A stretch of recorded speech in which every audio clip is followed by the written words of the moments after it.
ईशन्नो विष्णुरुक्रमः नमो ब्रह्मणे नमस्ते वायोः त्वमेवं प्रत्यक्षं ब्रह्मासि त्वामेवं ब्रह्म वदिष्यामि ऋतं वदिष्यामि सत्यमवादिशो ॐ शान्ति शान्ति ॐ सहना भवतु सहनो भुनक्तु सह वीर्यं करवावहै तेजस्विनावधीतमस्तु मा विद्विषावहैः ॐ शान्ति शान्ति शान्ति ॐ गुरुब्रह्मा गुरुर्विष्णु गुरुर्देवो महेश्वरः गुरु साक्षात् परम ब्रह्मा तस्मै श्री गुरवे नमः। गुरु ब्रह्मा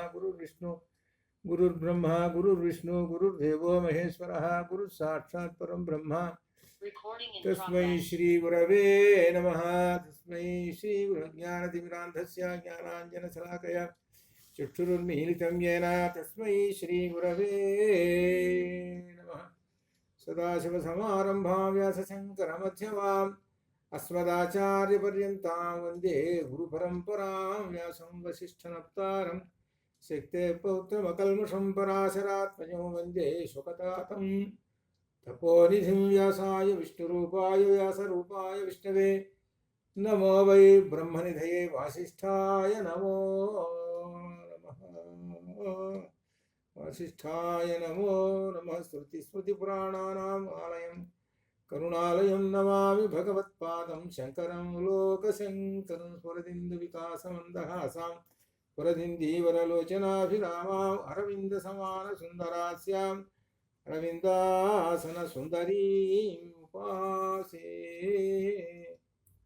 अरुणां करुणातरङ्गिताक्षीं धृतवासाङ्कुशपुष्पबाणचापाम् अणिमादिपुरावृताम् अयूघैः अहमित्येव विभावये भवानीं सिन्दूरारुणविग्रहां त्रिनयनां माणिक्यमौलिस्फुरत्तारानायकशेखरां स्मितमुखीमापीनवक्षोरुहां पाणिभ्यामलिपूर्णरत्नचषकं रक्तोत्पलं बिभ्रतीं सौम्यां रत्नघटस्थरक्तचरणां ध्यायेत्पराम् अम्बिकां ध्यायेत् पद्मासनस्थां विकसितवदनां पद्मपत्रायताक्षी हेमाभां पीतवस्त्रां करकलितलसत्येम पद्मां वराङ्गीं सर्वालङ्कारयुक्तां सततमभयदां भक्तनम्रां भवानीं श्रीविद्यां शान्तमूर्तिं सकलसुरनुतां सर्वसम्पत्प्रदात्रीं ह्रीङ्कारासनगर्भितानलसिकां सौक्लीं कलां बिभ्रतीं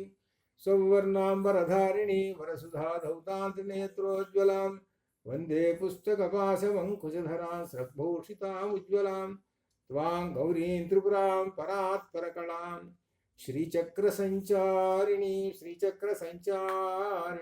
ॐ श्रीमात्रे नमः। श्रीमात्रे नमः। శ్రీదేవి మహిమ్నా స్తోత్రం అధ్యయనం చేస్తున్నాం. ఇందులో మొదటి శ్లోకం అధ్యయనం చేశాం. మొదటి శ్లోకంలో చివరి రెండు పదాలు చాలా ముఖ్యమైనటువంటి జ్యోతిర్మయం వాంగ్మయం. ఇదే మొత్తం మీద అమ్మవారిని గురించి మహిమనా చెప్పేటువంటిది అదే జ్యోతిర్మయం వాంగ్మయం.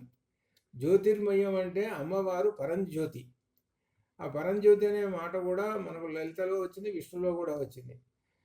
ఈ పరంజ్యోతి అమ్మవారు. ఆ పరంజ్యోతి అని అంటే అన్నిటికన్నా గొప్ప జ్యోతి అమ్మవారే, అంటే పరమాత్మే. ఈ పరమాత్మ ఆ జ్యోతి అందరికీ కూడా ప్రకాశం ఇచ్చేటువంటి వాడు. అందుకనే మన గీతలో కూడా 15వ అధ్యాయంలో యదాదిత్యగతం తేజో భాసయతే తద్భాసయతే అఖిలం అని చెప్పుకుంటూ వచ్చారు. అనగా సూర్యచంద్రులందరికీ కూడా కాంతిని ఇచ్చేటువంటి వాళ్ళు ఎవరంటే ఆ పరంజ్యోతి, ఆ పరమాత్మయే అని చెప్పారు. సూర్యుడికి ఎక్కడి నుంచి వస్తున్నది ఏంటి అని అంటే ఆ పరబ్రహ్మం నుంచే వస్తున్నది అని కూడా చెప్పారు. అంత గొప్పది. కాబట్టి ఆ పరబ్రహ్మమే పరంజ్యోతి, పరమాత్మ, పరమేశ్వరి, లలితా త్రిపుర సుందరి పేర్లు ఏవైనా సరే అక్కడ ఉన్నటువంటిది వస్తువు ఒకటే. అటువంటి ఆ పరంజ్యోతి వాంగ్మయము అనగా సమస్త వాంగ్మయం అంతా అమ్మవారి యొక్క రూపమే. ఇంకొక మాట చెప్తున్నారు, సమస్త వాంగ్మయం అంతా కూడా అమ్మవారేను అని చెబుతున్నారు. సమస్త వాంగ్మయం అంటే అమ్మవారు అంటే ఆపాదమస్తకము అమ్మవారు వాంగ్మయమే. ఆపాదమస్తకము 3 కూటములు ఉన్నాయి. ఆ 3 కూటములు అంతా కూడా మంత్రమయమైనటువంటిది. ఒక్కొక్క మంత్రానికి ఒక్కొక్క అర్థం. ఇట్లా ఈ విధంగా చెప్పుకుంటూ వచ్చారు. ఇక్కడ విశేషం ఏమిటంటే మనకు బీజాక్షరాలు అనేటువంటివి ఉన్నాయి. ఈ బీజాక్షరాలని మనం బాలామంత్రం అని, శ్రీ విద్యామంత్రం అని ఇట్లా చెప్పుకుంటూ వస్తాం. ఇందులో ఒక విశేషం ఏమిటంటే, దేవతల పేర్లు చెప్పమంటే అమ్మవారి పేర్లు చెబుతాము, అయ్యవారి పేర్లు ఇట్లా చెప్పుకుంటూ వస్తాం, వీళ్ళు దేవతల పేర్లు చెప్పుకుంటూ వస్తాం. ఇక్కడ విశేషం ఏంటంటే, దేవతల పేర్లు చెప్పకుండా వాళ్ళకు ఒక సంకేతాలు ఇచ్చారు. మహర్షులు సంకేతం ఇచ్చారు. ఉదాహరణకి సరస్వతీదేవి పేరు చెప్పాలనుకోండి, ఐం అనేటువంటి ఒక బీజం చెప్పారు. అట్లా అనమాట.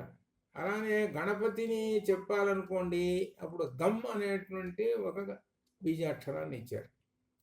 అనగా గమ్ అని అంటే గణపతి వినాయకుడు అర్థం, ఐం అంటే సరస్వతీదేవి. అనగా అర్థం ఏంటి? సరస్వతీదేవిని ఉపాసించాలి అనుకున్నటువంటి వాళ్ళు ఈ బీజాక్షరం ఐం అనే బీజాక్షరంతో ఉపాసిస్తుంటారు. అట్లా అనమాట. దాన్ని ఏమని చెప్పారంటే సంకేతము అని చెప్పారు. సంకేతం అంటే అర్థము ఒక గుర్తు, ఒక సంకేతం చెప్పండి మేము తెలుసుకోవడానికి అని అంటే ఏదో గుర్తు చెప్పేస్తాం. అట్లనే అమ్మవారి పేరు చెప్పాలి అనుకోండి, అప్పుడు ఈం అని ఒక పేరు చెప్పేశారు. అట్లా ఈ విధంగా అనమాట. అట్లా ఈ సంకేతం అనేటువంటి మాటతోటి సంకేత విద్య అనేటువంటి, సంకేత విద్య సాంకేతిక విద్య అనేటువంటిది కూడా అట్లా అనమాట. సంకేతం నుంచి సాంకేతికం అనేది వచ్చింది. అట్లా ఈ సంకేత విద్య అనేటువంటిది శ్రీ విద్యామంత్రం.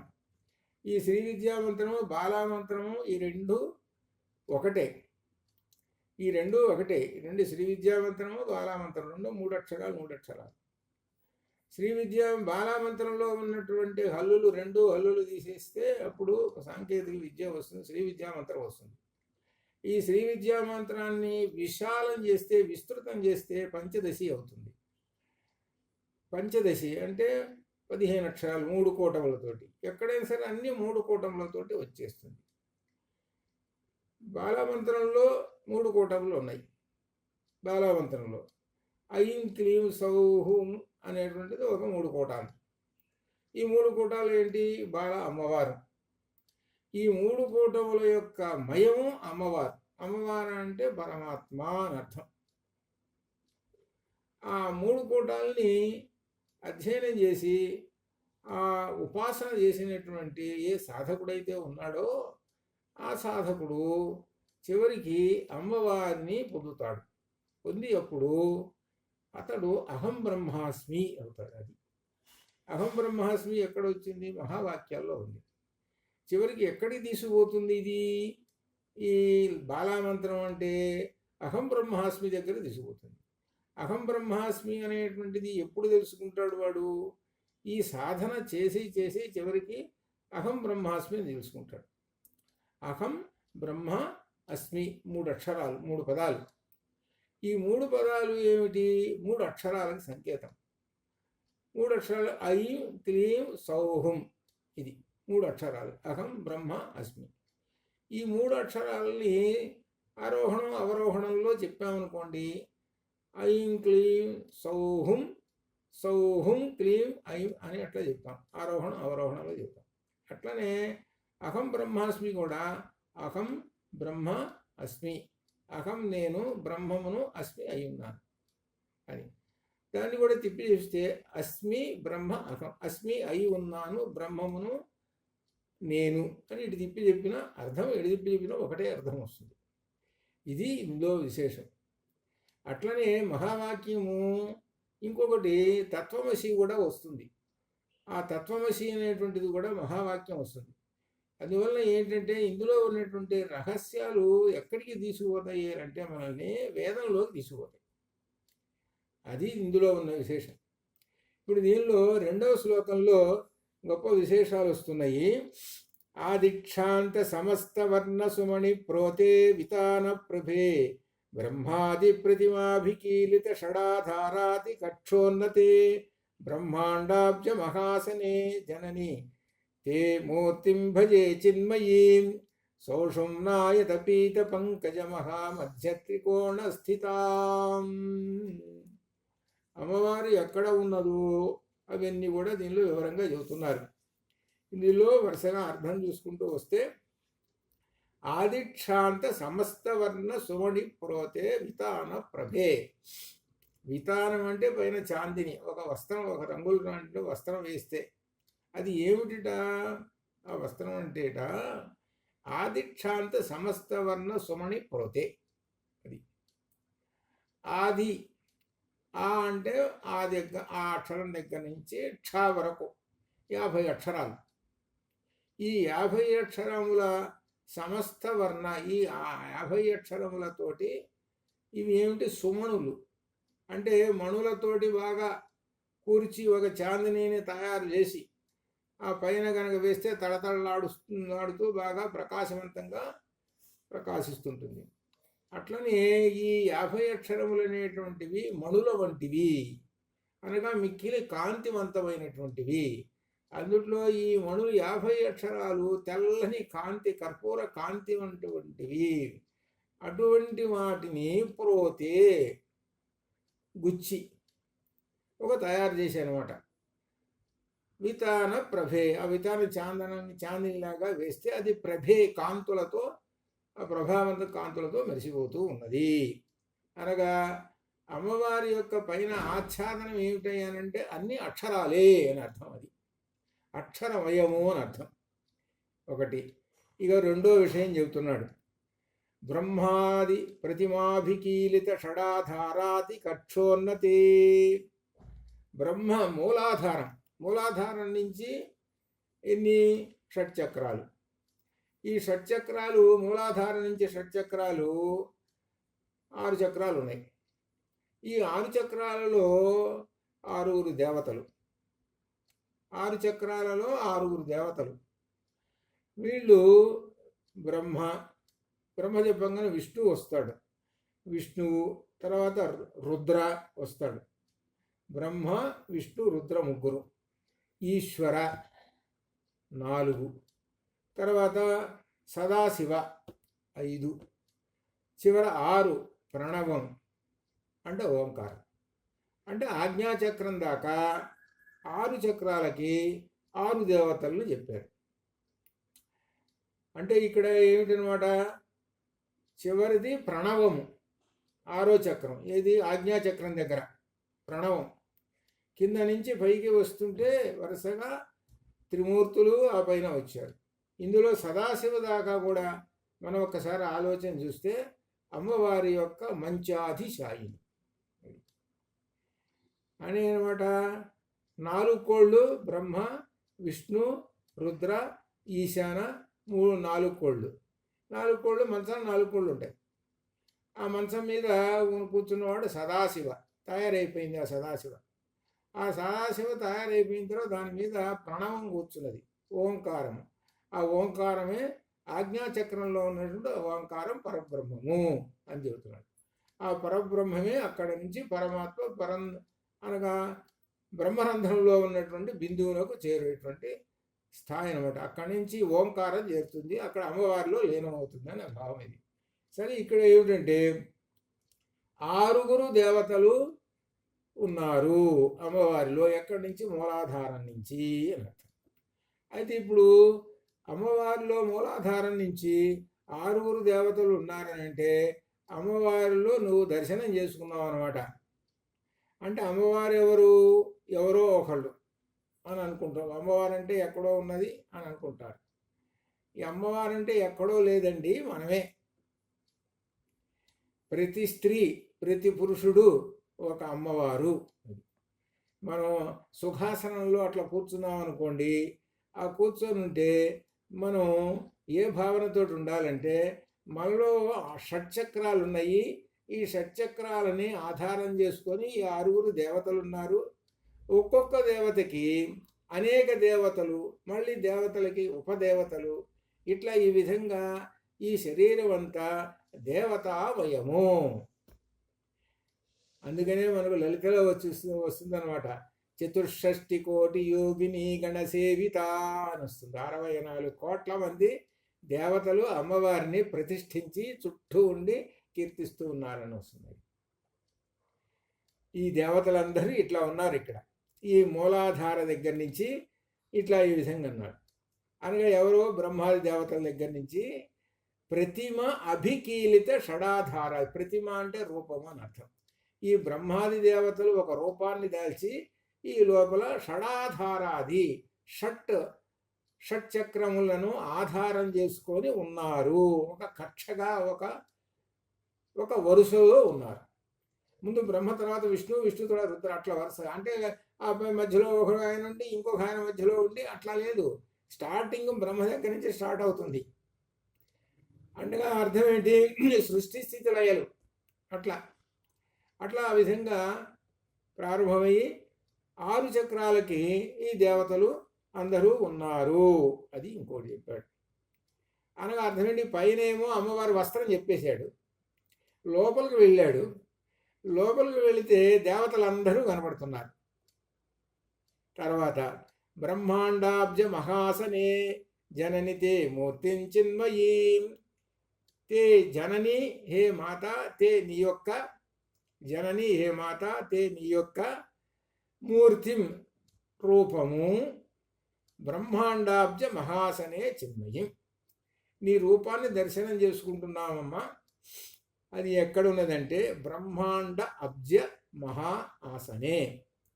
బ్రహ్మాండం అనేటువంటి కమలం, అబ్జ అంటే కమలం, బ్రహ్మాండం అనేటువంటి ఈ కమలము మధ్యలో మహా ఆసనే గొప్ప ఆసనం ఉన్నది.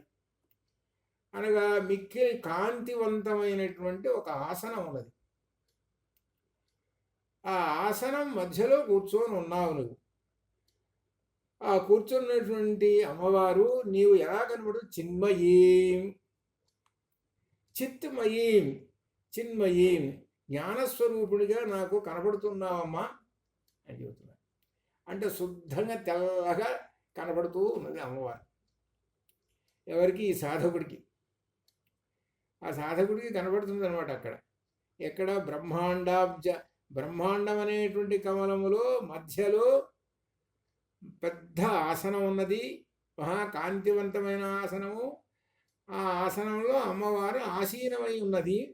అటువంటి అమ్మవారిని దర్శనం చేసుకుంటున్నాను అని చెబుతున్నారు. అయితే ఇక్కడ ఇంకా విశేషం చెబుతున్నారు. ఏమిటంటే ఈ బ్రహ్మాండాబ్జి అంటే బ్రహ్మ కమలము అని చెబుతున్నారు. ఇటువంటి కమలము ఎట్లా ఉన్నది, ఎక్కడి నుంచి వచ్చింది అనేటువంటి ఒక ప్రశ్న. మన కమలం ఎక్కడి నుంచి వస్తుంది అంటే సరస్సులో నుంచి వస్తుంది. కింద కాడ ఉంటుంది, దానికి కింద కాడ ఉంటుంది. పైన మాత్రం మనకు పువ్వు కనపడుతుంది, పుష్పం. కింద కాడ కనపడదు, నీళ్ళల్లో ఉంటుంది. పైకి తీస్తే కానీ అప్పుడు కానీ కనపడదు. అట్లనే ఇక్కడ సౌషుమ్నాయత పీత పంకజ మహామధ్య త్రికోణ స్థితాం. కింద అన్నిటికన్నా మూలాధారం ఉన్నది. ఈ మూలాధారము దగ్గర నుంచి సౌషుమ్నాయత, సుషుమ్నా నాడి విశాలంగా అయిపోయింది, అనగా పొడవుగా సాగింది. అంటే ఏమిటి? కుండలినిలో సుషుమ్నా నాడి 3.5 చుట్లతోటి ఉంటుంది. ఈ 3.5 చుట్లతో పాము మాదిరి ఉంటుంది. సర్పము చుట్టలు చుట్టుకొని మనం అందరం చూసాం. వాడు ఆ పాములు వాడు పట్టుకొస్తే ఒక బుట్ట ఒకటి పట్టుకొస్తాడు. ఆ బుట్టలో కూర్చుంటుంది, అది గుండ్రంగా పడుకొని ఉంటుంది. అది వాడు లేపితే అప్పుడు లేస్తుంది. అప్పుడు దాన్ని నిద్రపోతూనే ఉంటుంటుంది. చూడండి, మీకు చాలా గమ్మత్తుగా ఉంటుంది. ఆ పాములు వాడు బుట్ట పైకి తీసాడు అనుకోండి, అప్పుడు నిద్రపోతూనే ఉంటుంది. వాడు చెయ్యి అట్లా టచ్ చేసాడు, బుస్సును ఎట్లేస్తుంది పడవి. అంటే అర్థం ఏమిటి? లోపల చుట్టలు వేసుకొని ఉంది ఇది, దాన్ని టచ్ చేయాలి. దాన్ని టచ్ చేస్తే కానీ పైకి లేవదు అది. దాన్ని టచ్ చేయాలంటే ఏమిటి అని అంటే పూరక, రేచక, కుంభక వీటి ద్వారా వాయువుని స్తంభింపజేసి దాన్ని టచ్ చేయాలి. ఆ టచ్ చేస్తే సుషుమ్న అనేటువంటి ఈ సర్పము, ఇక్కడ సుషుమ్న అనేటువంటిది అమ్మవారి పేరు. ఇక్కడ ఆ సుషుమ్న అనేటువంటి ఆ సర్పము ఒక్కసారి బుసలు కొడుతూ ఒక్కసారి పైకి ఇలా లేస్తుంది. ఇలా లేచినప్పుడు అది సుషుమ్న అంటే అమ్మవారు కదా.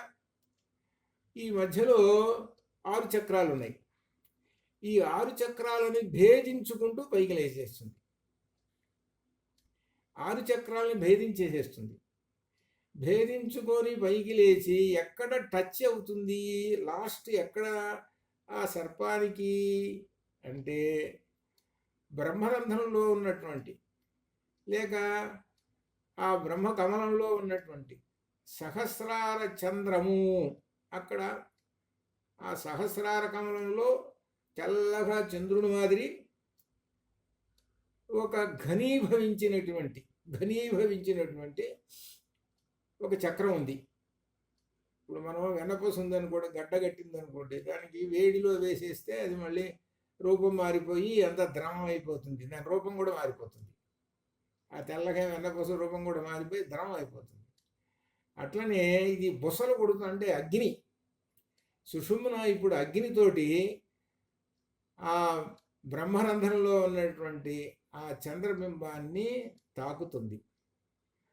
ఆ తాకి అది ఎలా తాకుతుంది అని అంటే, ఇప్పుడు సర్పం ఏం చేస్తుంది, దాన్ని కదిలిస్తే బుసలు కొడుతూ కోపంతో వర్రని పైకి సాగుతుంది. ఎవడరా నన్ను తాకింది, వాడిని కాటేస్తానన్నట్టు అనగా అంత అగ్నితోటి లేచేస్తుంది, అంత కోపంతో లేచేస్తుంది, కోపాగ్నితో లేచేస్తుంది. అట్లనే ఈ సుషుమ్న కోపాగ్నితోటి అగ్ని ఉంది కదా, ఆ అగ్ని ఆ చంద్రబింబాన్ని కరిచేస్తుంది. అంటే పాము కరుస్తుంది, అట్లా కరుస్తుంది, పట్టుకుంటుంది. దాన్ని పట్టుకోగానే ఆ వేడికి ఆ చంద్రబింబం అనేది తెల్లగా ఉన్న చంద్రబింబం అనేది, ఆ చంద్రబింబం నుండి అమృత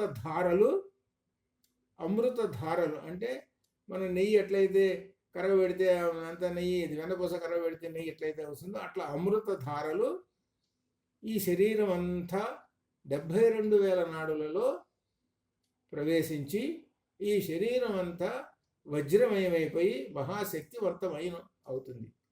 అటువంటి క్రియను చేసేటువంటి వాళ్ళే అగస్త్యాది మహర్షులు. ఉదాహరణ అగస్త్యాది మహర్షులు. అది ఇది అంతా ఏమిటి, యోగ సాధన వలన చేసేటువంటి ఒక విధానం. ఈ యోగ సాధన వలన చేసే విధానం అన్న చూశారు. పూరక రేచక కుంభకాలు ఇట్లా చేసి ఏదో ఒకరోజు ఒక పూట చేస్తే వచ్చేదా, అది మహర్షులకి సరిపోయింది. అది మహర్షుల యొక్క జీవితము, వాళ్ళ లక్షణాలన్నీ చూసుకుంటే వాటిల్లో మనకు ఒక్క లక్షణం కూడా ఉండదు. కాబట్టి మనం వాటికి చేయలేము. కాబట్టి మనకు ఏమిటి అని అంటే, వ్యాసుల వారు ఇచ్చినటువంటిది సంకేత విద్య ఇచ్చారు. అదే మనకు శ్రీ విద్యా మంత్రము, బాలామంత్రం. ఈ సంకేత విద్య, ఈ బాలామంత్రాన్ని ఉపాసన చేయండి. ఉపాసన చేస్తే మీకు ఆ ఫలితం దక్కుతుంది అని దీనిలో అర్థం. అది దాన్ని గురించి చెప్పడానికే ఇక్కడ ఈ శ్లోకంలో ఈ వివరణ అంతా ఇస్తూ వస్తున్నాడు. కాబట్టి ఆ బ్రహ్మకవలంలో కూర్చొనున్నది అమ్మవారు. సౌషుమ్నాయత, సుషుమ్నా నాడి విశాలమై అక్కడ దాకా చేరింది. చేరినప్పుడు అది ఎలా ఉన్నది అని అంటే, ఆ బ్రహ్మకమలానికి చేరింది. ఆ కమలం ఎలా ఉన్నది అని చెబుతున్నాడు.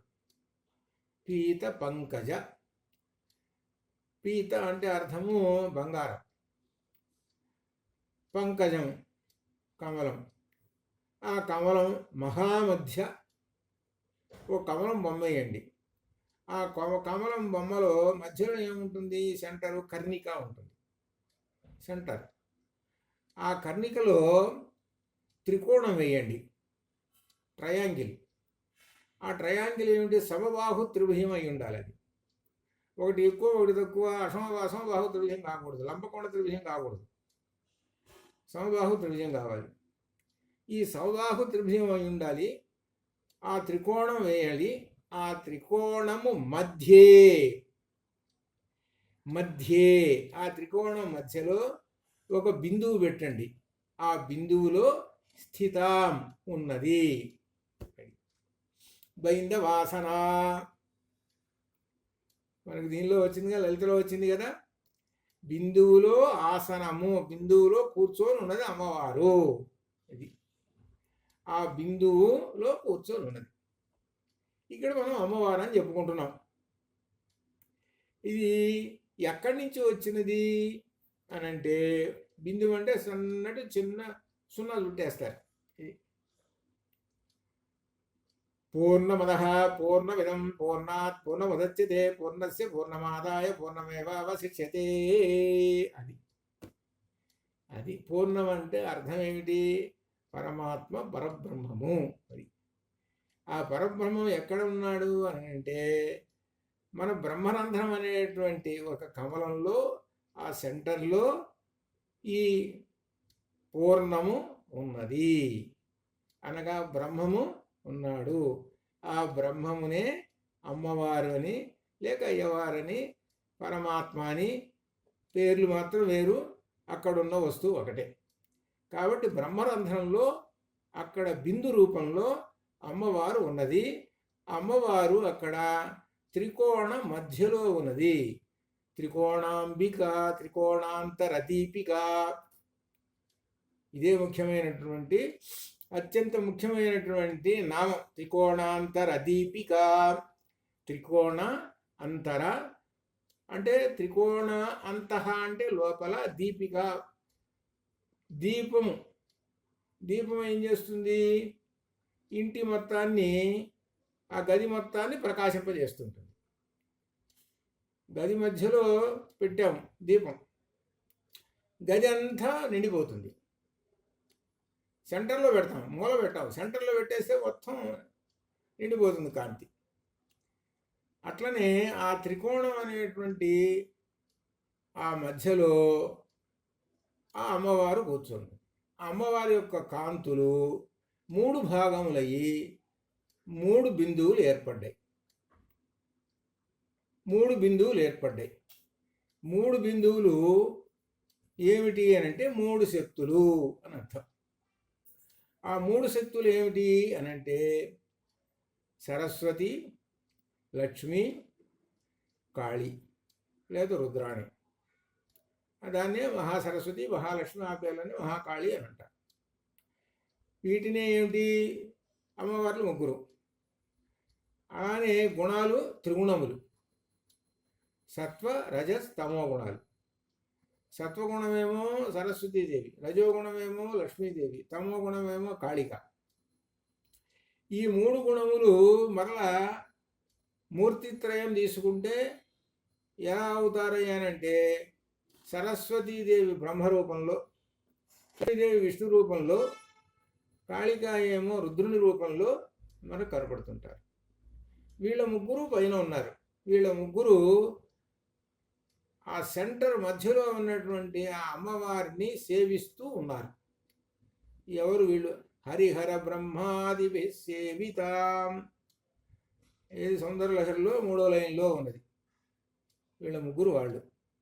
వీళ్ళు అమ్మవారి నుంచి వచ్చారు. వీళ్ళు వచ్చినటువంటి వాళ్ళు ఏం చేస్తున్నారు అంటే అమ్మవారిని నమస్కారం చేస్తూ కూర్చున్నారు.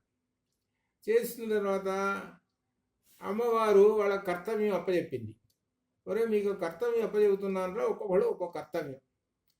ఆ కర్తవ్యం చేయాలంటే కొంత పవర్ కావాలి మీకు. ఆ పవర్ ఇస్తున్నాను. ఆ పవర్ ఎక్కడుందంటే ఇదిగో నా పాద పద్మములలో ఉన్నటువంటి రజం ఉన్నది చూసారా, ఆ రజం తీసుకొని కాస్త మీరు శరీరాన్ని పూసుకోండి, అనగా మీకు పవర్ వస్తుంది.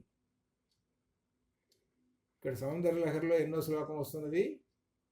సౌందర్యలహరిలో గుర్తుకొచ్చిందా? ఇది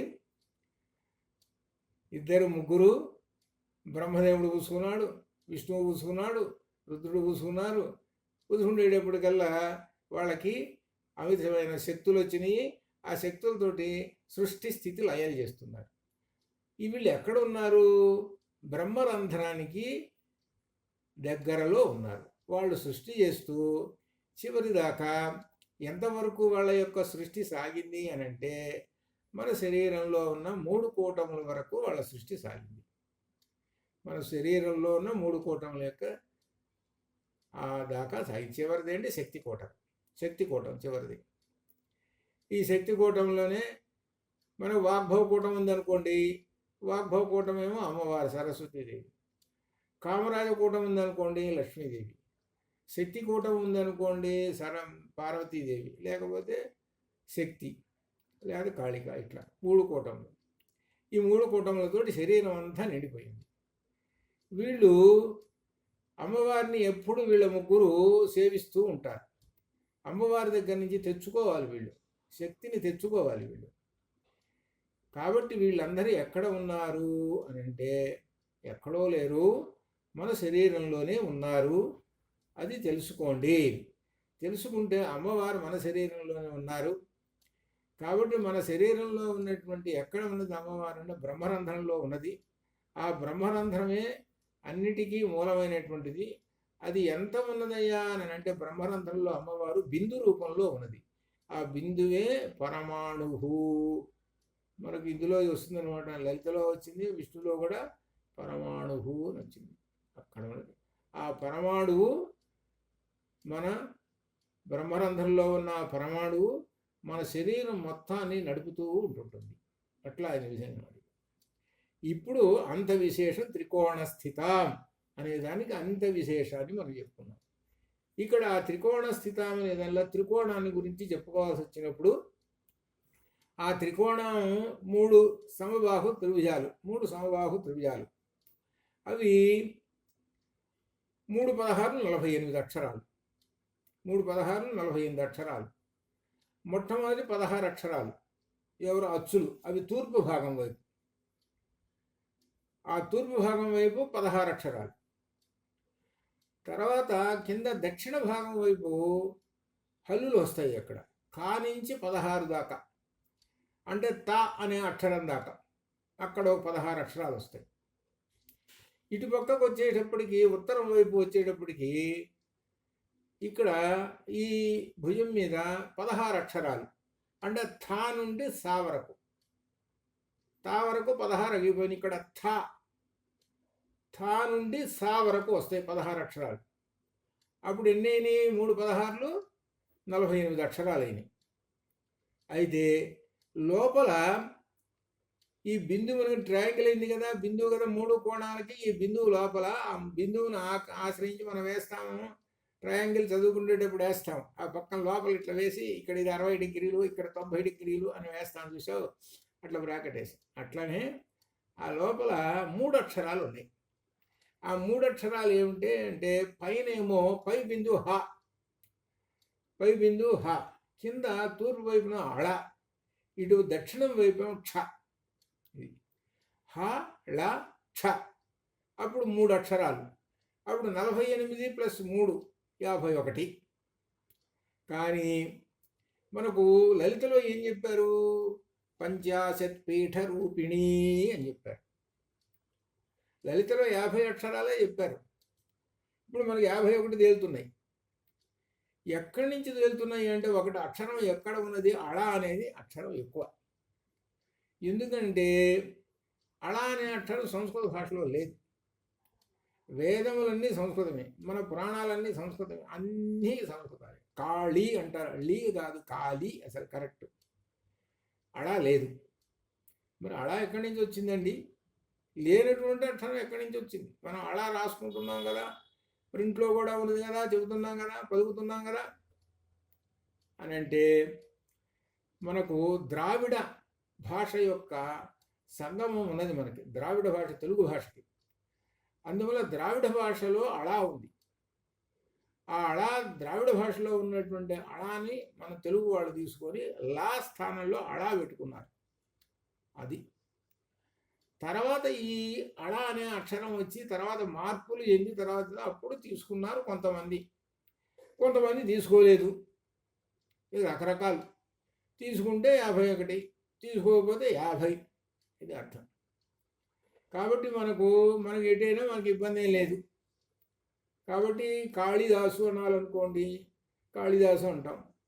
అమ్మవారు కాళికా మాత అంటాం, ఇబ్బంది ఏం లేదు. సంస్కృతంలో అయితే కాళీమాత అనాలి, సంస్కృతం వాళ్ళు అలా అంటారు. సరే, పక్కన పెట్టేద్దాం. మొత్తం మీద మనకు 51 అక్షరాలు ఈ త్రికోణం వలన తేలిపోతున్నది. ఇకపోతే ఈ త్రికోణంలో ఉండే 3 భుజాలు ఉన్నాయి, చూశారు? ఈ 3 భుజాలు 3 వేదాలు. 3 వేదాలు, 3 భుజాలు 3 వేదాలు. త్రయీ వేద్య. అది వేదములు అనేటప్పటికీ సమస్త వాంగ్మయం అంతా వచ్చేసింది. సమస్త వాంగ్మయం అంతా కూడా వచ్చేసింది అనమాట దానిలో. అటువంటి ఆ త్రికోణం మధ్యలో అమ్మవారు ఆసీనమై కూర్చొని ఉన్నది. ఆ ఉన్నటువంటి అమ్మవారిని దర్శనం చేసుకుంటున్నాడు ఈ సాధకుడు. చేసుకుంటే అమ్మవారు ఎలా కనపడుతున్నది అని అంటే ఇతనికి చిన్మయీం చిత్మయీం అంటే జ్ఞానరూపిణి కనపడుతుంది. అచ్చంగా జ్ఞానమే కనపడుతుంది. జ్ఞానరూపము అనగా అమ్మవారి యొక్క శరీరం అంతా జ్ఞానం. అసలు అంతా చుట్టూ ఉన్నది అక్షరాలేగా, చుట్టూ ఉన్నదంతా వేదమేగా. ఇదంతా ఏం చెబుతున్నది? జ్ఞానము. ఈ జ్ఞానం అంతా ఒక రూపం గనక పోస్తే రామో విగ్రహవాన్ ధర్మ అన్నారు. ఒక విగ్రహం రాముడు ఆపాదమస్తకము ధర్మమేనండి అన్నారు. దేంతో పోల్చారంటే ఒక విగ్రహం పోత పోస్తే దాన్ని అట్టయితే ఒక బొమ్మ తయారవుతుందో అట్లా ఆ విధంగా అంత జ్ఞానరూపమే అమ్మవారు అని సాధకుడు తెలుసుకున్నాడు. ఆయన కష్టపడి తెలుసుకున్నాడు. ఎలా? షట్చక్ర భేదం చేసుకొని పైదాకా వెళ్ళి ఇంత విశేషాన్ని తెలుసుకున్నాడు అనమాట. ఇదంతా ఎవరు చేస్తున్నారు? ఎవరు చేయగలుగుతారు? యోగులు చేయగలుగుతారు. అందుకనే షట్చక్ర భేదన చేసి సుషుమ్నా నాడి ద్వారా ఆ పంకజంలో ఉన్నటువంటి అమ్మవారిని దర్శనం చేసుకుంటారు. అట్లా అక్కడ చేసుకొని ఆ చంద్రమండలాన్ని తాకి అక్కడి నుంచి వాళ్ళు గొప్ప పొందుతారనమాట. ఏంటంటే అమృతాన్ని పొందుతారు. అనగా శరీరం అంతా అమృతమయమైపోతుంది. అది శరీరం అంతా అమృతమైపోతుంది. అట్లా ఈ విధంగా దీనిలో 2వ శ్లోకంలో చెప్పి అటువంటి అమ్మవారికి నమస్కారము అని చెప్పాడు. ఇంతవరకు 2 శ్లోకాలలో మనకు కేవలం ఒక ఇంట్రడక్షన్ మాత్రమే మనకు చెప్పారు. అసలు విషయంలోకి 3వ శ్లోకం నుంచి అసలు విషయంలోకి వెళ్ళిపోతుంది. అంటే మంత్ర రహస్యాలు దీనిలో నుంచి మనకు తర్వాత ప్రారంభం. ఎన్నో శ్లోకం? 3వ శ్లోకం నుంచి మంత్ర రహస్యాలు ప్రారంభం అవుతూ ఉంటాయి.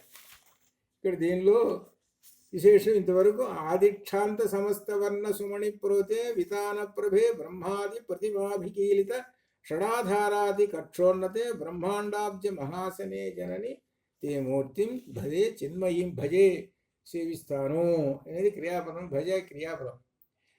సౌషుమ్నాయత పీత పంకజం మహామధ్య త్రికోణ స్థితాం అని చెప్పి ఇంతవరకు నమస్కారం చెప్పేసేసిన తర్వాత అసలు పాఠం ఇక్కడి నుంచి మొదలవుతుంది. ఇక్కడి నుంచి అసలు పాఠం మొదలవుతున్నది. ఇందులో 3వ శ్లోకం నుంచి మొదలవుతున్నది. దీనిలో సంకేత సార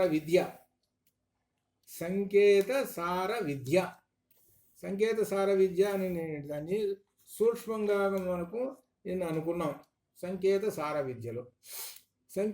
విద్యలో 3 కూటములు: వాగ్భవ కూటము, కామరాజ కూటము, శక్తి కూటము, 3 కూటాలు ఉన్నాయి ఇందులో.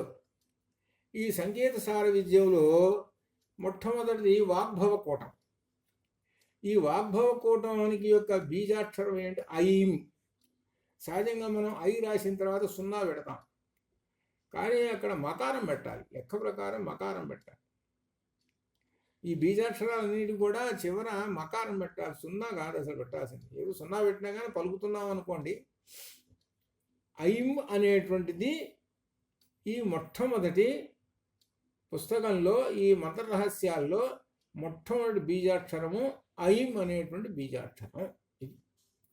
ఈ ఐం అనేటువంటి బీజాక్షరంలో ఏం చెబుతున్నారు దీనిలోనంటే, వందే వాగ్భవమైందవాత్మ సదృశం వేదాది విద్యాగిరో భాషాదేశ సముద్భవా పశుగతాన్ ఛందాంసి సప్తస్వరాన్ తాళాన్ పంచమహాధ్వనీన్ ప్రకటయతి ఆత్మప్రసారేణ యత్ తద్బీజం పదవాక్యమానజనకం శ్రీమాతృకే తే పరం వందే వాగ్భవమైందవాత్మ సదృశం.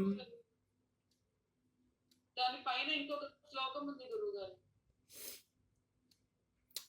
నువ్వు నాకు తెలుసు, అంత క్రితం కొంత రెడీ చేసి పెట్టుకున్నావు, అంత క్రితం కొంత రెడీ చేసి పెట్టుకుని తొందరపడవాకు, ఉంది ఏం పర్వాలేదు, నాకు తెలుసు ఆ సంగతి. అంటే మీరు 3వ శ్లోకం అని చెప్పి 4వ శ్లోకం చదివారు కదా అందుకని. అది చెబుతున్నా నేను, తొందరపడవాకు, నువ్వు టెస్ట్ చేస్తున్నావు నాకు తెలుసు ఆ సంగతి.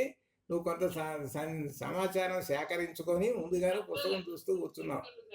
అది ఇంకా చెప్పేది నువ్వు, అది ఇంకా ఉంది, నేను తర్వాత వస్తుంది, ఈ సందర్భంలో వస్తుంది, అది ఏమిటో సంగతి చెబుతాను, తెలుసు నాకు అదే సంగతి.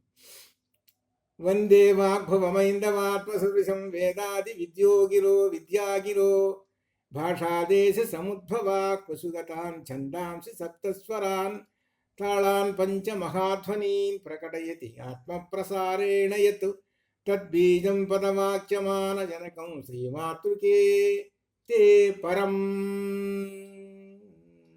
వందే క్రియాపదంతో మొదలు పెడుతున్నారు ఇక్కడ. వందే అంటే నమస్కారము.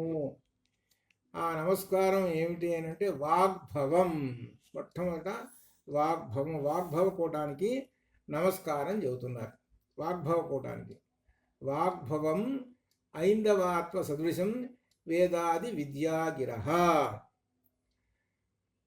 ఐందవాత్మం, వాగ్భవం ఇక్కడ విడదీసుకోవాలి, ఐందవాత్మం అనేటువంటి మాటను విడదీసుకోవాలి. ఐందవాత్మం అనే మాట, ఐందవాత్మం, ఐందవ ప్లస్ ఆత్మం, ఈ ఐందవ ఆత్మం సదృశం ఏమిటి అనంటే ఇందు అనేటువంటి ఒక శబ్దం నుంచి ఐంద అనేటువంటి ఒక శబ్దం వస్తుంది. ప్రత్యయం ఇందు శబ్దం మీద అండు ప్రత్యయం చేరిస్తే ఐందవ వస్తుంది. అనగా ఇందు అంటే చంద్రుడు, ఐంద అంటే చంద్రుడికి సంబంధించిన అని అర్థమైంది. అనగా చంద్రం అన్నమాట, చంద్రుడు యొక్క ఆత్మ సదృశం, ఆ ఆత్మ వంటి సదృశం పోలిక. ఏమిటి ఇక్కడ దీని చెప్పేది అంటే, మనం ఇందాక చెప్పుకున్నాం, ఆ కమలం ఉన్నది, ఆ కమలంలో ఈ పాము సర్పం పైకి వెళ్ళింది, వెళ్ళిన తర్వాత అక్కడ చంద్రబింబం ఉన్నది, అది ఘనీభవించి ఉన్నది. ఆ చంద్రబింబం అది వెన్నలాగా అట్ట తెల్లగా మెరిసిపోతున్నది. ఈ పాము టచ్ చేసింది, అగ్నితోటి ఉన్నటువంటి టచ్ చేసేటప్పటికల్లా దానిలో నుంచి అమృతధారలు, తెల్లగా అమృతధారలన్నీ వచ్చినాయి అని చెప్పుకున్నాం. ఆ విషయాన్ని ఇక్కడ చెబుతున్నాడు. ఇక్కడ ఏంటి, సహస్రార చంద్రమండలంలో ఉన్నటువంటి ఏమిటి, దీనిలో ఆ కమలంలో చంద్రమండలం ఉన్నది. ఆ చంద్రమండలము దేనితోటి సమానము అంటే అమృతముతో సమానము. అక్కడ తెల్లగా ఉంది చంద్రమండలం అని చెప్పుకున్నాం కదా, ఆ ఐందవం ఈజ్ ఈక్వల్ టు అమృతం, అదేనమాట. ఐందవాత్మ సదృశం ఆత్మ, అమ్మవారి యొక్క ఆత్మ ఏమిటయ్యానంటే దీనిలో అమృతమే అని చెబుతాం. అది అమృతం అంటే శాశ్వతము, అమృతముతో సమానము ఒక విశేషణం వేశాడు. ఇక్కడ చెబుతున్నది ఏంటి, వాగ్భవ కూటం మొదలుపెట్టాను. ఇక్కడ వాగ్భవ కూటం అంటే ఏంటనమాట, సమస్త వాగ్మయం. మొట్టమొదటి మనకు చెప్పారు జ్యోతిర్మయం వాగ్మయం చెప్పేశాడు. ఆ జ్యోతిర్మయం అని అంటే జ్యోతితో అంటే ప్రకాశవంతమైనటువంటిది అమ్మవారు అని చెప్పుకుంటూ వచ్చేసేసాడు. ఆ ప్రకాశవంతమైనటువంటి అమ్మవారు అని ఆదిక్షాంతలో చెప్పేసేసాడు. ఇక వాంగ్మయంలో చెప్పుకొచ్చేసేసాడు. ఈ వాంగ్మయంలో అమ్మవారి యొక్క వాంగ్మయం అంతగా భాషా వాంగ్మయం అంతా జ్ఞానపరంగా చెబుతున్నాడు. కాబట్టి ఇక్కడ ఐందవ ఆత్మ సదృశం, అమ్మవారి యొక్క ఆత్మ ఐందవాత్మ చంద్రబింబంలో ఉన్నటువంటి ఏమిటి, ఆ చంద్రమండలంలో నుండి అమృతముతో సమానము అని చెబుతున్నాడు. అంటే ఒక రకంగా చెప్పాలంటే ఏమిటనమాట, ఆ చంద్రబింబం తెల్లగా ఉందండి, అది అమ్మవారు అని అర్థం. అది ఒక చిన్న చుక్క ఉంది తెల్లగా మెరిసిపోతుంది అని భావం అది. అయితే వేదాది విద్యాగిరః, తర్వాత ఇంకొక మాట వేశాడు, వేద ఆది విద్యాగిరః, వేదములను తెలిసినటువంటిది. వేదములు అనేటప్పటికీ మనం ఆది అనే శబ్దం వేశాడు. ఆది అనే శబ్దం వలన ఏం చూస్తాయి, సమస్త ఆర్షవాంగ్మయం అంతా వస్తుంది. వేదాలు, ఉపనిషత్తులు, అలానే షడ్దర్శనాలు, పురాణాలు, అంటే ఆర్షవాంగ్మయం అంటే అర్థము ఋషి ప్రోక్తమైనటువంటివన్నీ కూడా, రామాయణం ఇటువంటివి, భారతం అన్నీ వచ్చేస్తాయి. ఇటువంటివన్నీ వచ్చేస్తాయి. వేద ఆది విద్యా గిరహ, వేదాదులు ఈ మొదలైనటువంటి వేదాలు ఉన్నాయే, ఇవన్నీ కూడా వీటిలో ఉన్నటువంటి వాక్కులు. గిరహ అంటే వాక్కులు. ఈ వాక్కులతో ఉన్నటువంటి రూపము అమ్మవారు. అందుకనే ఈ వేదమాత అని పేరు వచ్చిందండి. మనం వేదాలు అక్కడ పెట్టాము, ఆ వేదాలు అక్కడ పెట్టి మనం వేదమాత అన్నాము, సరిపోయింది అర్థం. వేదాలను ఉపాసిస్తున్నాము అంటే వేదమాతను ఉపాసిస్తున్నాము, ఒక మాతగా మనం భావించి. మాత అనే శబ్దం ఎందుకు వేశాడు అని అంటే తల్లి అనేటువంటి అర్థం మన తెలుగులో అర్థం అన్నమాట. మాత అనేటువంటిది మొత్తం సృష్టి స్థితి లయలు అన్నిటిని కూడా ఇచ్చేటువంటిది అంటే త్రిమూర్త్యాత్మకం అమ్మవారు. అలానే తల్లి త్రిమూర్త్యాత్మకం, అందువలన ఆ పదం వేశాడు. ఆ వేద మాత, వేదాదులకు సంబంధించినటువంటి మాటలన్నీ కూడా ఉన్నాయి అని చెబుతున్నాడు ఈ వాగ్భవ కూటములో. ఈ వాగ్భవ కూటములో ఉన్నటువంటి విశేషం ఏమిటయ్యా అంటే దీనిలో ఉన్నటువంటిది చంద్రమండల సదృశమైనటువంటి అమృతము ఉన్నది. సమస్త భాషా వాంగ్మయం అంతా కూడా ఆ చంద్రమండలంలో ఉన్నది అని చెబుతున్నాడు. అది అమృతము అని అర్థం. అమృతము అనే మాట ఎందుకు ఏంటంటే వేస్తుంటాడంటే, సహజంగా అమృతం అని అంటే అందరూ కూడా తీయగా ఉంటుంది, అబ్బా అమృతంలాగా ఉందిరా తిన్న తర్వాత అంటుంటారు. కానీ దాని యొక్క అర్థం అది కాదు. అమృతం అంటే శాశ్వతము, మరణము లేనటువంటిది అని అర్థం. అది అట్లా అనమాట, ఇది అర్థం. అది అటువంటి శాశ్వతమైనటువంటిది ఉన్నది అర్థం.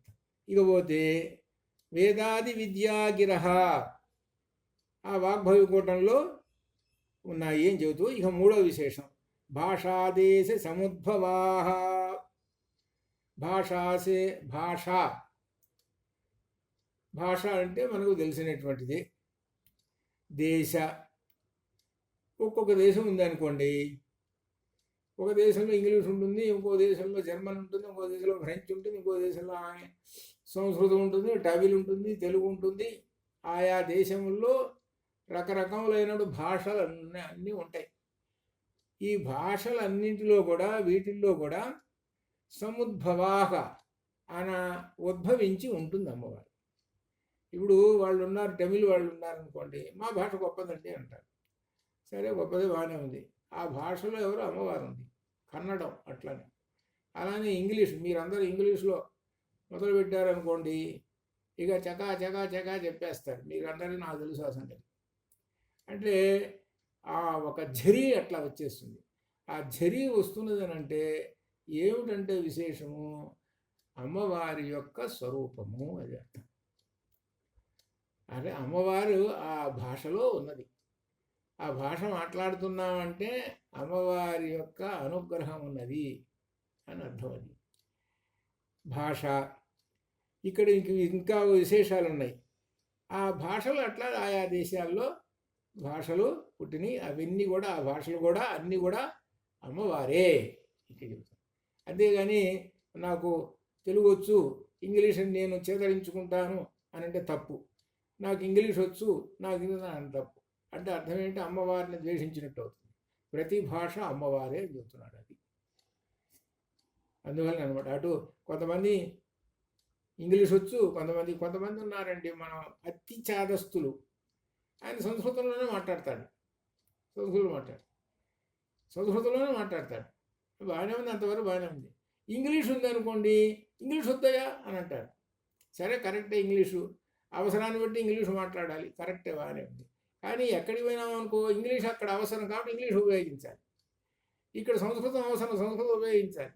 అనగా అమ్మవారి యొక్క భాషా రూపములు అని అర్థం. అది ఎక్కడికి పోతే ఏ భాష అయితే ఉపయోగిస్తే సరిపోతుందో ఆ భాష ఉపయోగించాలి.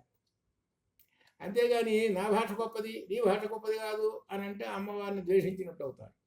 ఇది దీనిలో ఉన్నటువంటి భాషాదేశ సముద్భవాహ అని ఒకటి చెప్పి ఇంకొక విశేషం చెబుతున్నాడు. పశుగతాన్ ఛందాంసి పశుగతాన్ ఛందాంసి. పశుగతాన్ ఆ భాష పశువుల్లో కూడా ఉన్నదండి. భాష పశువుల్లో ఉంది. భాష పశువుల్లో ఉంది. మీరు గుర్తుపట్టారా ఎప్పుడన్నా భాష పశువుల్లో ఉందని? భాష పశువుల్లో ఉంది. సంగీతం చదువుకున్నటువంటి వాళ్ళు ఏమన్నా కొంచెం చెప్పగలిగి ఉండాలి. సంగీతం నేర్చుకుంటుంటారే వాళ్ళు సంగీతం నేర్చుకున్నటువంటి వాళ్ళు సరిగమ పదాలు నేర్పుతుంటుంటారు ఆ గురువులు. అందువల్ల బాగానే ఉంది. ఒరే ఈ సరిగమ పదాలు ఎక్కడి నుంచి వచ్చినాయి, అసలు ఏమిటో దీని యొక్క మూలాలు ఇవన్నీ కూడా ఆ గురువు గారికి తెలిసి ఉండాలి. ఈ సరిగమ పదని అనేటువంటివి ఈ 7 అక్షరాలు 7 జంతువుల నుంచి వచ్చినాయి. 7 జంతువుల నుంచి వచ్చినాయి. అసలు ఒక రకంగా జంతువులు మాట్లాడుతున్నాయి చూసారు, అరుస్తుంటాయి చూసారండి, కేకలు పెడుతుంటాయి. వాటిల్లో సౌండ్ వస్తున్నది చూశారు, అది భాష, వాటి యొక్క భాష అది. అందుకనే పరాపశ్యంతి మధ్యమ వైఖరి రూపాల్లో ఈ జంతువులకి పక్షులకి పరాపశ్యంతి మధ్యమ అంతవరకే పరమాత్మ పెట్టాడు. అనగా సౌండ్ రావటం వరకే పెట్టేసేసాడు. ఆ సౌండ్ని వాక్కు రూపంలో అనగా వైఖరి రూపంలో వాటికి పెట్టలేదు. పెట్టకుండా ఎవరికి పెట్టాడు? మనిషికి పెట్టాడు. మనకి నోరుంది, వాటికి నోరుంది. ఆ సౌండ్ని వాక్కు రూపంలో మనం చెప్పేస్తాం, అవి వాక్కు రూపంలో చెప్పలేవు. సౌండ్ ఇచ్చేసేస్తాయి. అవి తమ యొక్క భావాలని సౌండ్ రూపంలో ఇచ్చేస్తాయి. పికః కూజతి పంచమం, పికః కూజతి పంచమం. పికః పికః అంటే నెమలి, ఇది కోకిల. ఆ కోకిల పంచమ స్వరంలో కూస్తుంటుంది. అలానే ఎద్దు, అట్లానే ఏనుగు, అలానే నెమలి, ఇట్లా ఈ విధంగా వాటి యొక్క కూతలు ఉన్నాయే అవి సా రి గా మా పా దా ని అనేటువంటిది. ఇవి అంటే అర్థం ఏమిటి? అవి వాటిల్లో ఉండేటువంటి ధ్వనులు ఉన్నాయే ఆ ధ్వనులు ఒక విశేషాన్ని తెలియపరుస్తూ ఉన్నాయి. అవి కూడా మనమెంతో అవి అంతే. అందుకనే మనకు ఉపనిషత్తులో ఏం చెప్పారు అని అంటే, సర్వం కల్విదం బ్రహ్మ ఆత్మవత్ సర్వభూతాని, ఆత్మవత్ సర్వభూతాని ఏకమేవాద్వితీయం బ్రహ్మ. ఇటువంటివన్నీ కూడా సమస్తమైనటువంటి జీవజాలానికన్నిటికి కూడా సంక్రమిస్తుంటుంది. చిన్న చిన్న క్రిమి కీటకాలు ఉన్నాయి, వీటికన్నిటికన్నా చాలా ఉత్తమోత్తమైనటువంటి పెద్ద జన్మ ఏంటంటే పశుపక్షులు. ఆ పశుపక్షులు తమ యొక్క భావాన్ని రంకెలు అంటే ధ్వనులు, కోతల ద్వారా తెలియపరుస్తాయి, మిగిలినవి తెలియపరచలేవు. ఇవి పశువులు పక్షులలో ఉన్నటువంటి గొప్ప విశేషమైనటువంటిది. కాకి అరుస్తూ ఉంటుంటుంది, కోకిల కూడా అరుస్తూ ఉంటుంది, రెండు. కానీ ఈ రెండింటికి భేదం కనపడుతుంటుంది. ఈ భేదం వలన ఇది కాకి, మనం చూడకుండానే దాని ధ్వనిని బట్టి మనం చెబుతాం ఇది కాకి అని. ఆ కోకిల ధ్వని ఉందనుకో, ఆ ధ్వనిని బట్టి ఇది కోకిల అంటాం. అట్లా ఏనుగు ఎక్కడో ఘేంకరిస్తున్నది, ఆ ఏనుగు అని చెబుతాం. ఇవి మనం చెప్పగలుగుతాం. ఎట్లా అనమాట అంటే ఏమిటనమాట, ఈ పశుపక్షాదులన్నిటికన్నా ఈ మానవుడు విశేషించి ఉన్నాడు. ఆ వాటి నుంచి బయటకు వచ్చేసాడు వీడు, ఆ జంతువుల్లో కలవలేదు. ఇది విషయం ఇక్కడ తెలుసుకోమంటాడు. ఆ పశుపక్షులు ఈ విధంగా తమ యొక్క భాషని వ్యక్తపరుస్తూ ఉంటుంటాయి. ఆ వ్యక్తపరుస్తూ ఉన్నాయే ఆ భాష కూడా ఐం బీజము, వాగ్భవ కూటం. అది కూడా వాగ్భవ కూటం. అది అన్నీ వాగ్భవకూటం ఎక్కడెక్కడ ఉన్నాయో చూడండి, ఎక్కడి నుంచి వస్తుంది. అసలు సరిగమ పదని ఉన్నది, ఇదంతా వాగ్భవకూటం. సరిగమ పదని ఉన్నది వాగ్భవకూటం. అంటే సరస్వతీదేవిని పూజ చేస్తారు చూడండి మొట్టమొదట సంగీతం నేర్చుకునేటువంటి వాళ్ళు. అంటే అర్థం ఏమిటి? అక్కడ ఐం బీజం వాగ్భవకూటాన్ని అర్చన చేస్తుంటారని.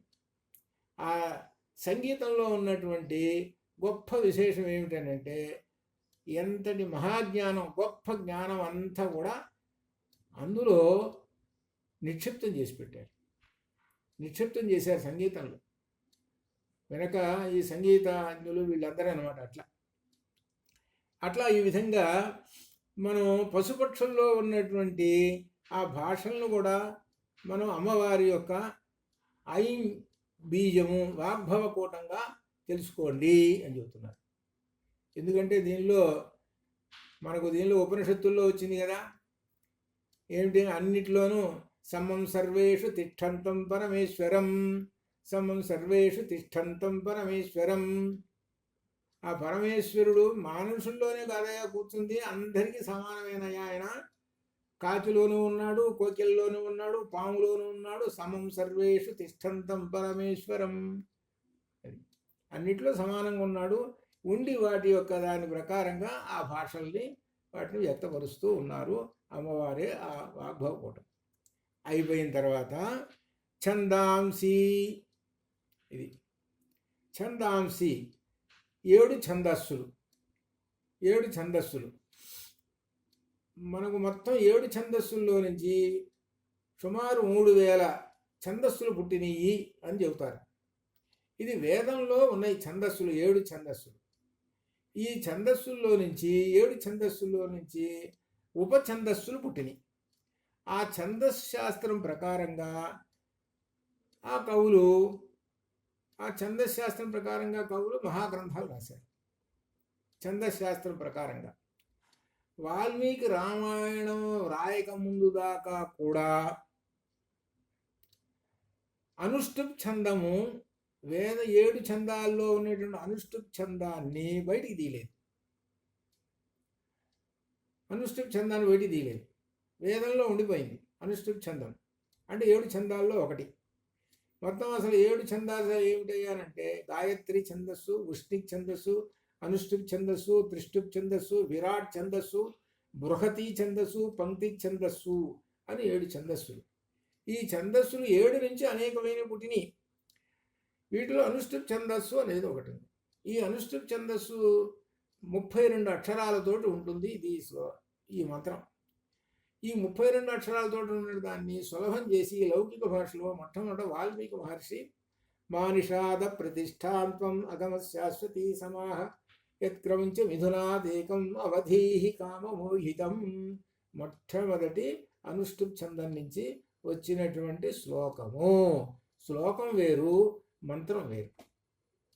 మనం చెప్పేది అన్నీ కూడా శ్లోకాలే, దేవుడి దగ్గర చెప్పుకునేదన్నీ శ్లోకాలే, మంత్రాలు కాదు.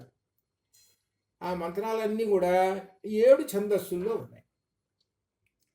ఇది వేదముల్లో ఉన్నటువంటి విషయం. కాబట్టి 7 ఛందస్సులు ఎవరు అంటే అమ్మవారు అని అర్థం. ఈ 7 ఛందస్సుల్ని 7 గుర్రములుగా సప్తాశ్వరథమారూఢం ప్రచండం కశ్యపాత్మజం శ్వేతపద్మధరం దేవం తం సూర్యం ప్రణమామ్యహం. ఆ సూర్యుడు రథం కట్టుకొని వచ్చాట. ఆ రథం అనేటప్పుడు గుర్రాలు ఉండాలిగా. గుర్రాలు ఎన్నండి? 7 గుర్రాలు. ఏమిటి 7 గుర్రాలు అని అంటే 7 ఛందస్సులు.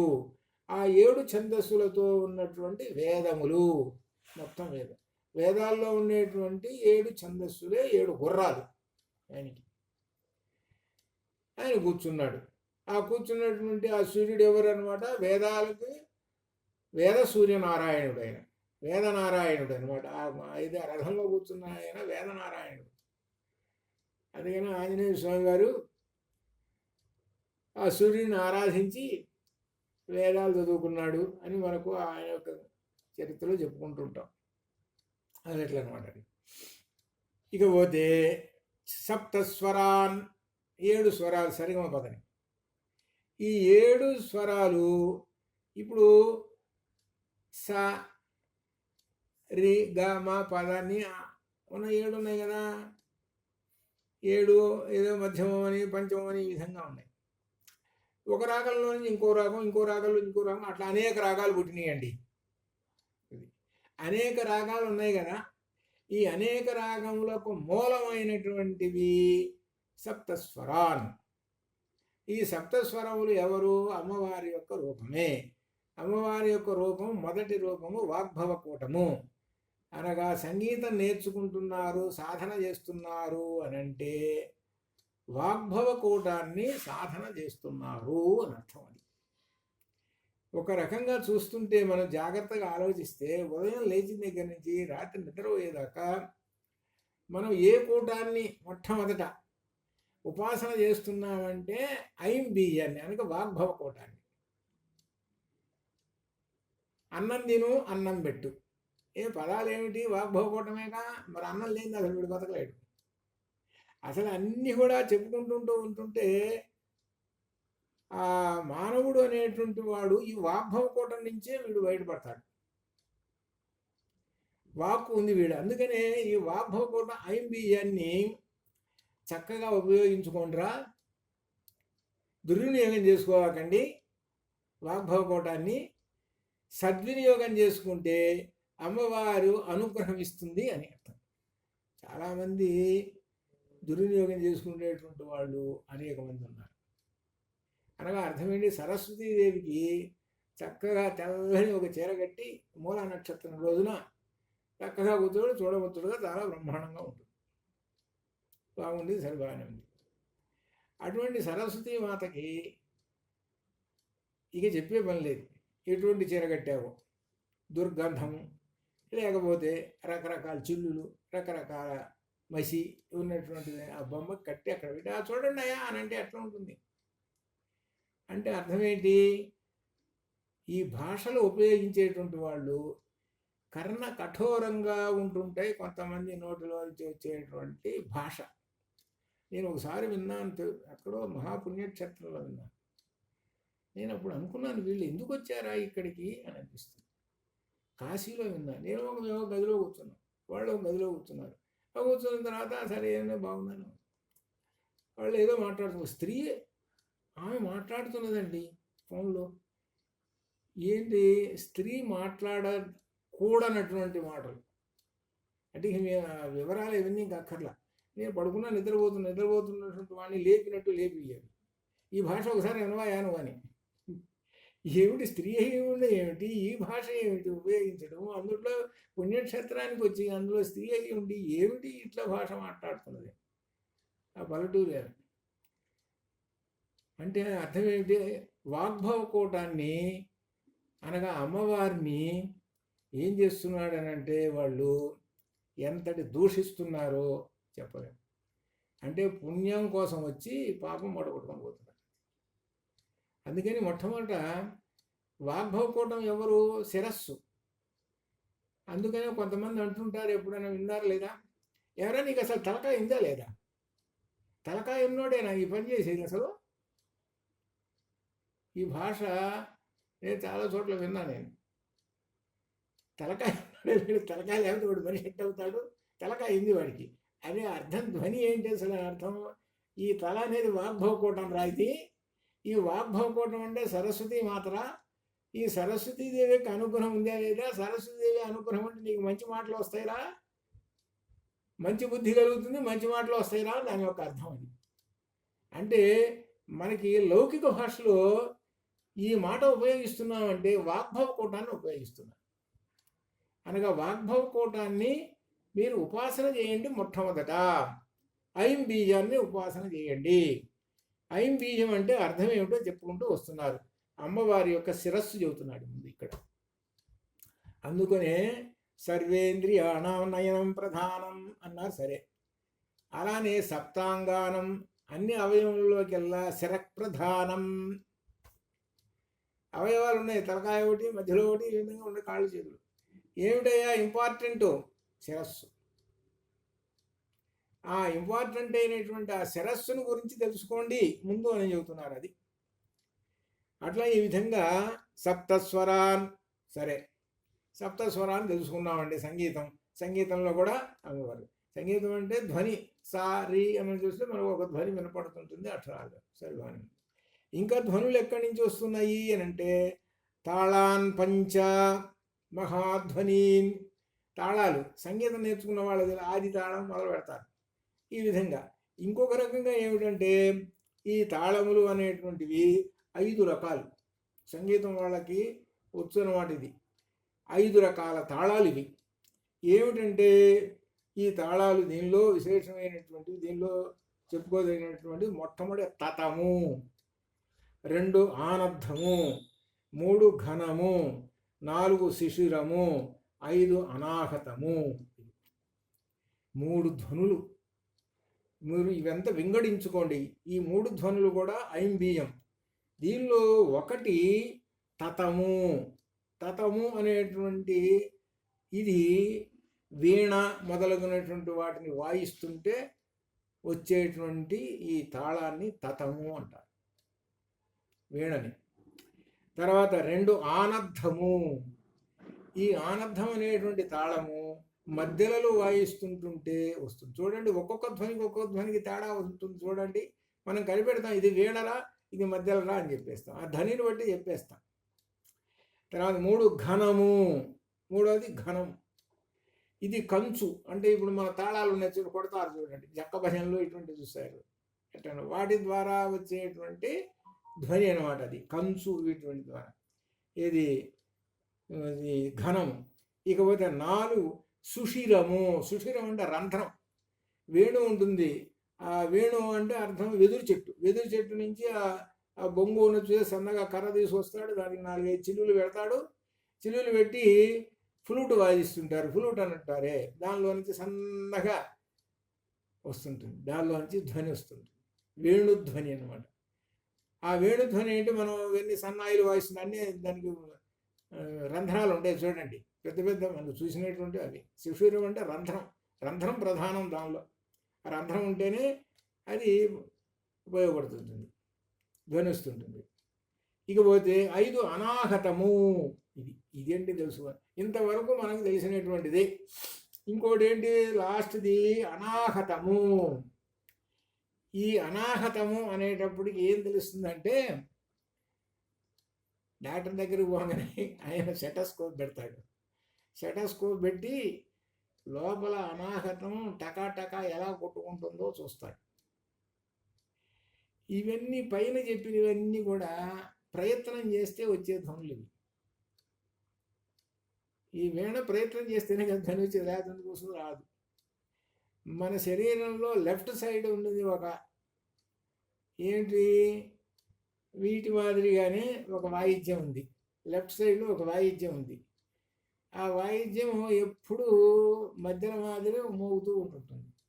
ఆ మోగించేవాడు ఎవడో, ఆ మోగించినంతసేపు వీడు ఎగురుతుంటుంటాడు.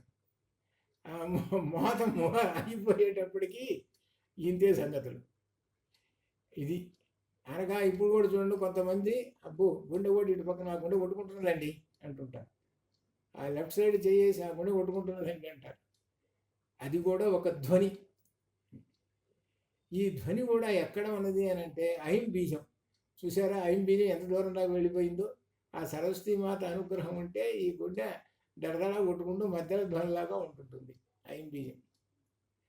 కాబట్టి ఇక్కడ చెప్పుకునేటువంటి వాటిల్లో మహాధ్వనిని ప్రకటయతి ఆత్మ ప్రసారేణ. అమ్మవారి యొక్క ఆత్మ ప్రసారం వలన అమ్మవారి యొక్క ఆత్మ ఇదంతా కూడా. ఆత్మలో మొట్టమొదటిది ఏంటి, ఐం బీజం. ఐం బీజం యొక్క విశేషాలు చెప్పుకుంటూ వస్తున్నాడు. మొట్టమొదట ఆత్మ ఎలా ఉంటుందని అంటే చంద్రబింబం వలె ఉన్నది అని చెప్పాడు. ఉన్నది అని అన్నారు. అది దేనితోటి అంటే వేదాది విద్యలన్నీ ఉన్నాయండి అన్నారు. అనేక భాషలు ఉన్నాయి అన్నారు. తర్వాత పశుపక్షాదులన్నీ కూడా మాట్లాడుతున్నాయి అన్నారు.